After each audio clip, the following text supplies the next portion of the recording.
Hello everyone! Welcome back to my channel, and yes, I am filming in front of my bookshelves today because it's really bad weather outside. It's thundering, it's lightning, and the lighting is really bad, so I set up my ring light and I'm gonna film in front of my bookshelves because it's been a while since I've done that.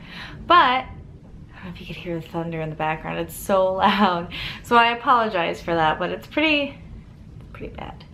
Anyway, so this video is going to be my May wrap-up, which I cannot believe May is done and over with. I actually read a decent amount of books this month, a lot more than I thought I was going to, but I found myself having a lot more free time and the weather has been getting nicer, so for some reason that makes me read more. So let's get into the books that I finished and what I rated them. First book that I don't want to say this is the first book that I finished, but the first book that I have here on my stack is An Ember in the Ashes by Sabaa Tahir. I finished this book.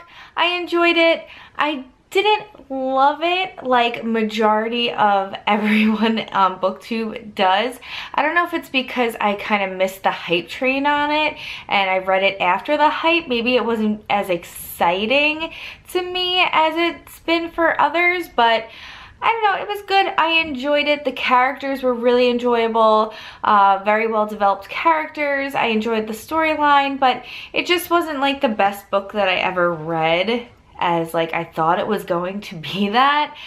Could also be I'm a little bit in a fantasy burnout, but I will pick up the second book. I definitely will pick up the second book. I gave this a 3.5 out of 5 stars. The next book that I have here that I finished was The Lost Coast by Amy Rose Capetta.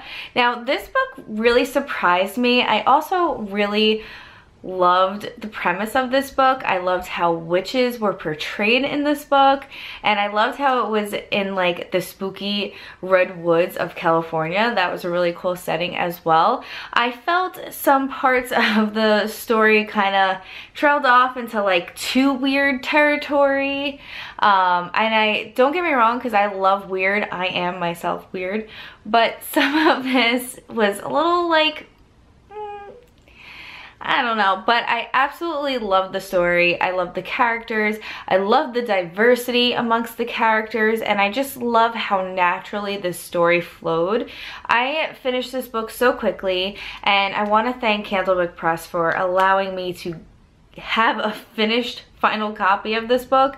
I asked them for an ARC, and they sent me a finished hardback copy, so I want to say special thank you to them because that was so nice of them, and I really loved this book overall. It was really good, and I definitely suggest reading it if you are interested in a book about queer witches in the haunted redwoods with murder and crazy otherworldly things. Oh. And I gave this a 4 out of 5 stars. Next book that I read was The Chalk Man by CJ Tudor. Now, I am so happy that I finished this book because, oh man, this book has been on my TBR for a really long time, and I just haven't been able to get to it. So I finally was like, on a rainy day, it was sitting on my shelf, and I was like, I'm gonna do it. I'm gonna read this book in a day. Now, it didn't take me a day to finish it. It actually took me way longer than I thought it was going to finish the book. It took me like 3.5 days or something, but it's so little and so small, but there's so much story in here. Too much story to me. I gave this book a 3 out of 5 stars. It wasn't a bad book by any means. My 3-star ratings don't mean books are bad, but I just didn't enjoy it as much as I thought I was going to, and the mystery aspect wasn't as mysterious as I thought it was going to be, and the Chalk Man wasn't as scary as I thought he was going to be. But other than that, I found it to be an entertaining book. I just didn't love the ending. I didn't really love the twist. I kind of saw it coming, and yeah, that's all I have to say. But like most mystery thrillers nowadays, I feel like you could see the ending coming. It's just been done so many times. So I'm still on that lookout for the most surprising thriller out there, if there is one. The next book that I finished was A Madness So Discrete by Mindy McGinnis. This was one of my TBR jar picks, TBR trash bin picks.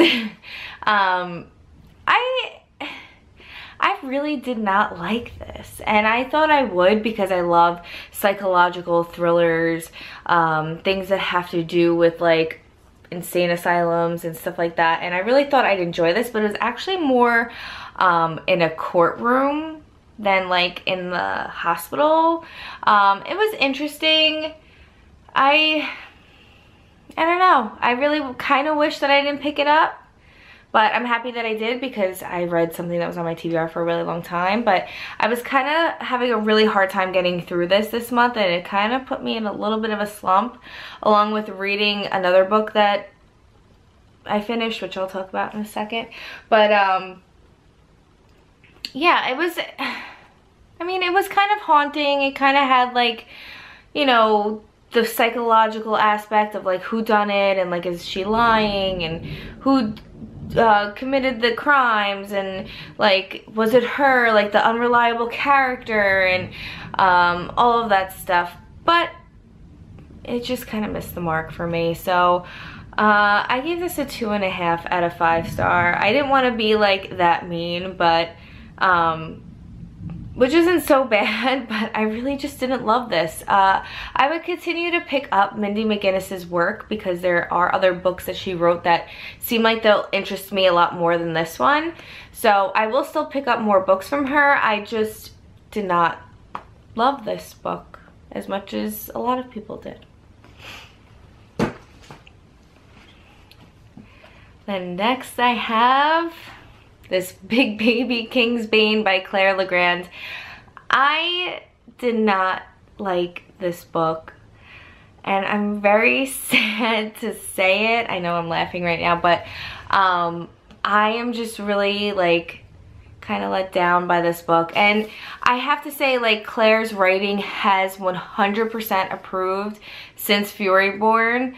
Her writing is beautiful. It's just the story and the characters, I just didn't connect with them in this book, and I found myself trudging through quicksand trying to finish this big book. It took me forever to read it. I just had a really hard time getting through it, and I don't know if it's because I'm in a fantasy burnout stage in my reading this year, but I just couldn't connect to the story whatsoever, and I just found myself bored a lot of the time. So I gave this book a 3-star rating because the ending was really good. It did leave on like a crazy cliffhanger, like Furyborn did, so that was probably the best part of the book. But to read through and trudge through 600 pages to get to that was rough. It was rough, and I think you know, a lot of stuff was just put in there just to be put in there, unfortunately. But I do love Claire, and my love for her is strong. I just did not agree with King's Bane at all, and I didn't love it. And I'm like, I was like scared to film this video. I was scared to tell you guys that I did not like this book. And I'm giving it a 3-star because of the ending only. If the ending wasn't the way that it was, then I probably would have given it a 2-star, which is kind of like shitty of me because I don't rate anything that low, but I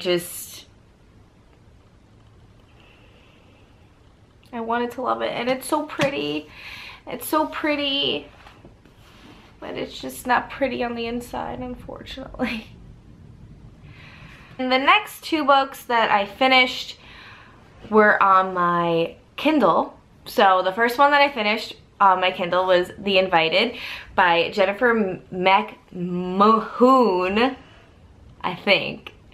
By Jennifer McMahon. I can't say it, I'm sorry, but this book was amazing. I loved it. It was a ghost story. Just my favorite thing to read lately is ghost stories, and it's always been ghost stories in my life. I always just gravitate towards them. I don't know why.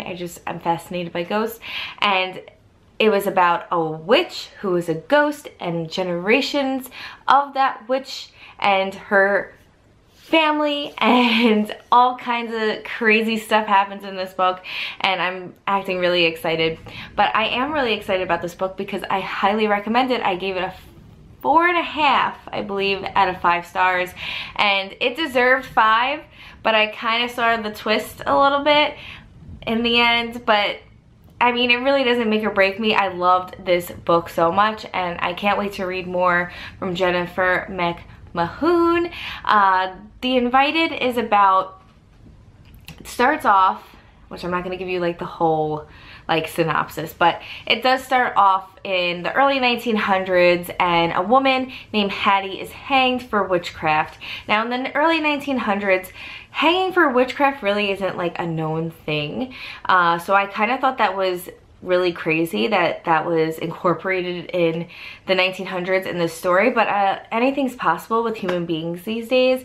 But anyway, so she was hanged for witchcraft, and her daughter, you know, was told to hide by Hattie while her mother was going to be hung by the townspeople, and her daughter kind of got away from the situation. So Hattie, she was hung, and basically she haunted this land for years. So this couple moves to this land, and they've moved from the city, and they decide they want to build a house in this rural area in Vermont, and they decide they want to build a house. So they're kind of renting a cabin right now right next to the land that they bought to build their house, and everybody keeps saying that this town is like haunted, and Hattie shows up, and Hattie's in the woods, and Hattie this, Hattie that. So it's a very haunted town, and the wife of the husband, she meets the neighbor girl who they feel was playing tricks on them, and who was kind of,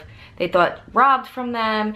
Ends up, they get kind of close, but their relationship is connected some way, and that's pretty cool. And I love the relationship that forms between the wife and the girl that lives next door, the young girl that lives next door. And yeah, so it was an amazing book. The ending was great. It is a little bloody at some points. There is a little bit of gore, but that's because it's an adult fiction, horror mystery thriller fiction, whatever you want to call it, and I highly suggest it. So if you are looking for a really good, fast-paced, spooky read, The Invited by Jennifer McMahon, I'm never gonna get this right, 4.5 out of 5 stars. Like I said before, great book, great book, helped me get out of my slump, loved it. And then I went back to reading King's Bane, and I got slumped again, but it's okay. Next book that I want to talk about is House of Salt and Sorrows, and this is by Erin A. Craig. And now I received an e-arc from the publisher for this book, and I really enjoyed this book. Another ghostly story, another hauntingly mysterious story. It's very gothic telling. It's a gothic retelling of the 12 Dancing Princesses, from what I'm told, which I've never read. I don't really know much about that fairy tale, but it sounds pretty spooky if it's anything like this story. I didn't really know much about this book before going into it. I just kind of was like, I love the cover of this, so I'm gonna read it. And it was a great story. So this book is coming out August 6th of this year. So if it's something that you are interested in, definitely put it on your TBR. It's basically about a family of 12 sisters, and they are cursed. Something keeps happening to the sisters. They're being murdered, they're disappearing in the middle of the night, and it's very devastating for the family and the girls. And as you know, one after the other falls into this curse and dies, you know, it kind of freaks them out a little bit, and they're like, we're cursed, we're never gonna find love, we're never gonna find, you know, a happy life, like, we're always going to be mourning one of us, and what's going on, basically, like, what's happening? Is it a monster? Is it a person? Who is luring these girls out to sea, basically, and killing them? So It's a lot darker than I thought it was going to be. I believe it is YA, but it is a great story. And it kind of took a crazy turn, I guess midpoint of the book, where one of the sisters figures out there's like this otherworldly dimension that you can go to. So I thought that was really cool. And yeah, so if I'm really bad at explaining books, but trust me on this, you're gonna love House of Salt and Sorrows by Erin A. Craig. So I want to thank the publishers for allowing me to get an early copy of this book, and it really surprised me. I was not gonna read this, but I had a kind of like a slow day at work one day, and I was like, pick it up, I'll read it. It's on my phone, you know, whatever, I'll read it on my Kindle app, and I got sucked in. I couldn't put it down. So it took me a couple days to read it, but it was really, really good. So I highly suggest that. And I think it'll be the perfect fall read, or like summer into fall, like a perfect August to September read, because it is down by the sea, it's on the beach, but at the same time it's spooky and it's haunting and it's dark and gothic, and you should read it at nighttime. But anyway, that is it. That's all the books that I read this month. I got a lot done. I feel like I got a lot of books done that I didn't think I was going to. And just for the fact that I finished Bane during a slump, and it wasn't my favorite book that I read, that's something. I had some crazy reading motivation this month. But I have to say, probably my favorite book that I read all month was The Invited by Jennifer McMahon. Whatever. I'm like, I had too much coffee today. Sorry, guys. Well, all right. Well, on that note, that is it. That's all I have for you guys today. I hope you like my new channel name. If you're new here, just please like and subscribe if you want to see more videos from me, and I'll be talking to you guys soon. Bye.